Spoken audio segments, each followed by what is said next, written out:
Looking for financial insights you can trust? How do you protect yourself as an investor? What's the strategy? I think it's really simple. I think you just want to be diversified in your portfolio. The Payne family brings real-world experience to every conversation. Well, I think that's the problem right now is, right, a lot of people that are close to retirement, they're taking so much risks. And if we do get a big sell-off, it could derail their retirement. Listen to the Payne Points of Wealth on the Red Apple Podcast Network. Sunday morning. With us today is Senator Roger Marshall from the great state of Kansas. And not only is he a U.S. Senator, he's also a physician and knows a little bit about he was in the military too. Well, should I call you Senator Roger Marshall or should I call you Dr. Senator Roger Marshall? Well, John, I think I'm a first-generation college student. My mom and dad are so proud of me becoming a doctor. That was a lifetime dream. So most of my friends call me Doc, but I'm certainly honored to be called Senator as well. Okay. You know a little bit about health care, and you're concerned about certain things, and you're happy that President Trump is moving forward to make it more affordable. Exactly. So over the last week, President Trump has released what he's calling the Great Health Care Plan. And let's face it, the cost of health care is the top 3 issue for every family, for every business. And Dr. Oz and myself have been working on it for the past year. What would the policy look like to help bring down the cost of health care? This week, President Trump announced Trump RX, where you can go online and buy your prescription drug directly from the pharmacy company rather than going through the PBMs, and that's going to bring down the cost of prescription drugs. But the bill that I'm really excited about is our price tag bill that forces every healthcare provider to show you the cost up front of what your surgery is going to be, or your lab draw, your x-ray, those types of things. And you can literally find a 10x difference between one facility and another. So we think by turning patients into consumers again, creating competition, showing Americans prices, we're going to drive the cost of health care down, maybe $1,000 a month for American families. So I'm excited about the work we're getting done in healthcare right now. Senator, I live in New York, and if I go for an MRI, and I give my Blue Cross card, it's $3,300, $3,500, and I've heard that friends of mine that don't have insurance, and the doctor tells the MRI company they don't have insurance, they charge them $400, $500 cash. What's the real price? And that's what. Yeah, it's whatever they make it up to be. No different than going to buy a car. You see the retail price, so that's what they're charging your Blue Cross. They're charging them a retail price, but their break-even point is probably the one you mentioned, the $300 to $400 price as well. So we're going to force the hospitals, the doctors, the surgeons, the labs to show you those prices up front, to show you the cash price, as well as what it would be out of pocket with your insurance. And my goal is that you would have an app, a smart app on your phone that Blue Cross would provide that for you. And let's say you need your hip replaced. You would punch in the code for that surgery, and everything would populate within 60 miles of you what the cost of that service would be, along with outcomes. That we have the technology today to be able to do that.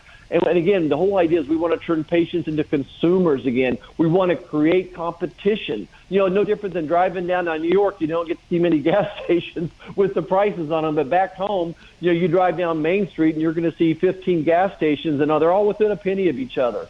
So I think that's what we're trying to force here, is force healthcare providers to show you the prices and let patients become consumers again. This will bring down the cost of healthcare at least $1,000 a month. Well, that sounds fair and square to do that. I mean, it's just I don't understand how a lot of stuff was being hid. Now, I saw a lot of articles last week that the fact is about insurance companies.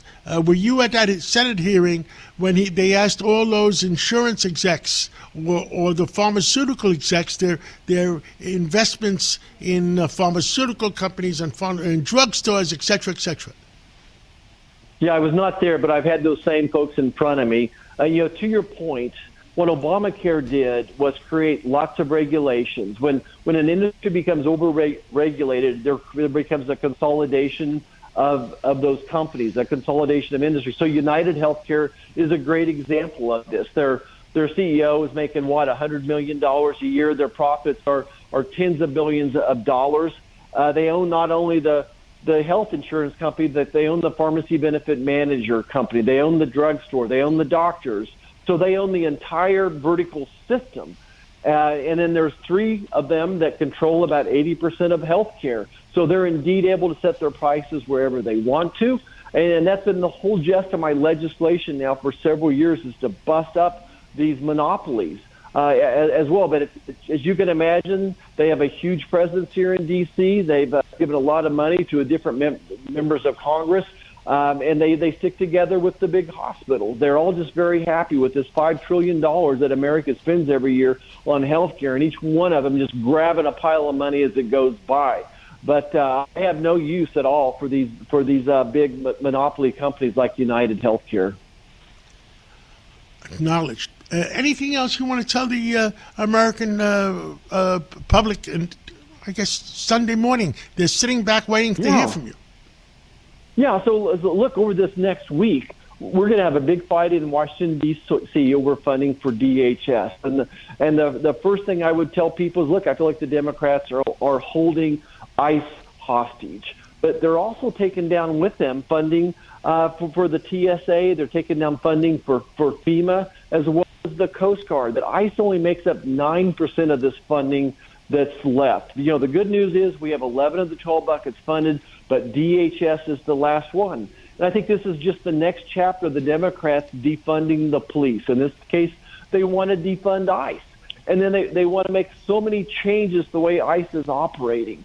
Remember, everybody, it was not too long ago that President Obama deported 3 million people under these same rules. The big difference between today versus when President Obama was in office is that we now have these sanctuary cities. These sanctuary cities aid and abet criminals, that they prevent law enforcement from doing their job. John, if you could imagine if the police were holding a violent, illegal alien there in their jails and they called ICE, it only takes 2 ICE officers to go pick that person up. But if they're trying to pick them up in more of a public place, it takes 20 of them to do their job. So the lawlessness in Minnesota has created so much of the angst and the riots, all these things happening. I think the focus should be really ending sanctuary cities as we know them. Where I grew up, you worked with the law and order. You did not aid and abet criminals, and you didn't interfere with the law. So that'll be the fight next week that people can see, and I hope they're listening to that debate. Well, thank you so much, Senator, and let's talk again real soon. All right, John. Great to be with you. Thanks. Thank you. Looking for financial insights you can trust? How do you protect yourself as an investor? What's the strategy? I think it's really simple. I think you just want to be diversified in your portfolio. The Payne family brings real-world experience to every conversation. Well, I think that's the problem right now is, right, a lot of people that are close to retirement, they're taking so much risks. And if we do get a big sell-off, it could derail their retirement. Listen to the Pain Points of Wealth on the Red Apple Podcast Network.